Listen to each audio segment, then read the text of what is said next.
এই বিলকিস, তো চাচা কোথায় রে? মা, চাচাকে তো ওইদিকে দেখলাম। শাহিন ভাই, আপনার বড় মেয়ে সুরভি, সে আসেনি?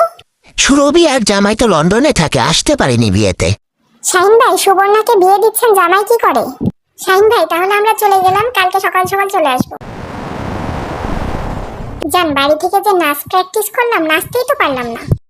আজকে নাচতে পারোনি তাতে কি হয়েছে, কালকে নাচবা। তোমরা একটু ধৈর্য ধরে দাঁড়াও, আমি চাবিটা খুঁজে নিই আগে। কই যে রাখলাম চাবিটা, এই তো পেয়েছি। তোমরা সবাই শোনো, বিসমিল্লাহ বললে তারপর ঘরে ঢুকো। উফ, আল্লাহ, বাঁচলাম। সবাই যার যার ঘরে যাও। বৌমা, মনে আছে তো, গোসল করে গিফট কিনতে যেতে হবে। আমিও যাই, গোসল করে একটা লম্বা ঘুম দেব। জান পাখি, অনেকদিন পর আজকে একসাথে গোসল করছি। ঠিকই বলেছো জান, কিন্তু সাবান তুমি আমাকে একটু কম করে মাখাও।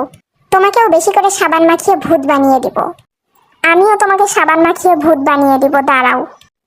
কি দেখছো তোমরা, পরের পর্ব চাও নাকি বলো?